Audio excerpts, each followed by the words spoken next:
गर्मियों की एक झलसा देने वाली दोपहर थी। रेत पर कदम रखना भी मुश्किल हो रहा था।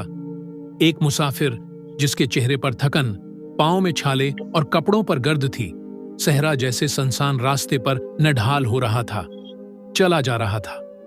3 दिन से ना कुछ खाया था, न पानी मिला था। कमजोरी की हालत में वो लड़खड़ाता हुआ एक गांव में दाखिल हुआ, इस उम्मीद के साथ कि शायद किसी घर से पानी या एक लुक़मा मिल जाए। वो एक एक दरवाजे पर गया, दस्तक दी, आवाज दी, अल्लाह के नाम पर पानी दे दो, मगर जवाब में बेनयाजी, हकारत या दरवाजे की बंद आवाज ही मिली। एक शख्स ने कहा, मेहनत क्यों नहीं करता, मांगने आ गया। दूसरा बोला, आज कल के लोग धोखा देते हैं। मुसाफिर की आंखों में आंसू आ गए। उसने आसमान की तरफ देखा और दिल ही दिल में कहा, ऐ मेरे रब, क्या जमीन पर कोई नेकी करने वाला बाकी नहीं रहा? तभी गांव के बाहर से एक किसान अपने खेत से वापस आ रहा था। सादा सफेद लिबास, सिर पर सफेद पगड़ी, चेहरे पर नूर और हाथ में पानी का कोजा। उसने मुसाफिर को देखा तो फौरन उसके करीब आया, पानी के छींटे मारे और प्यार से पूछा, बेटा, तुम्हें क्या हुआ? मुसाफिर ने कमजोर आवाज में कहा, चचा जी, 3 दिन से भूखा हूं, पानी भी नहीं मिला। नेक दिल किसान, जिसका नाम अब्दुर्रहमान था, उसे सहारा देकर अपने घर ले गया। वजू करवाया, खाना खिलाया, कपड़े दिए और सोने के लिए बस्तर दिया। मुसाफिर की आंखों से आंसू जारी हो गए। चचा जी, मैं ये नेकी कभी नहीं भूलूंगा। अब्दुर्रहमान ने कहा, बेटा, हम नेकी किसी बदले के लिए नहीं करते, ये सिर्फ अल्लाह की रिजा के लिए होती है। कुछ दिन वो मुसाफिर अब्दुर्रहमान के घर मेहमान रहा। सेहत बेहाल हुई तो वो दुआओं के साथ रुखसत हो गया। अब्दुर्रहमान ने भी दिल से दुआ दी और अपने खेतों में मसरूफ हो गया, जैसे कुछ खास नहीं हुआ। वक्त गुजरता गया।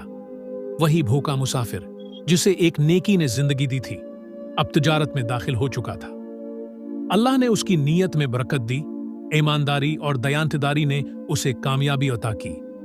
चंद ही बरसों में वो एक बड़ा ताजिर बन गया।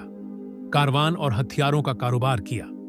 काफिले मुल्कों सफर करने लगे, लेकिन उसके दिल में अब्दुर्रहमान का चेहरा, वो पानी का कोजा और वो मोहब्बत भरा सुलूक हमेशा जिंदा रहा। एक दिन उसने फैसला किया कि अब वक्त आ गया है उस नेकी का हक अदा करने का। वो अपने काफिले, खादिमों और तोहफों के साथ इसी गांव पहुंचा। गांव वाले हैरान हो गए कि ये शान और शौकत वाला कौन है। ताजिर ने सबसे हैं पूछा, अब्दुर्रहमान कहाँ रहते हैं? जब वो अब्दुर्रहमान के दरवाजे पर पहुंचा तो एक बूढ़ा शख्स बाहर आया। चेहरे पर बढ़ापा तो था, लेकिन नेकी की रोशनी बरकरार थी। अस्सलाम अलैकुम चचा जी। वालेकुम अस्सलाम। बेटा, तुम कौन हो?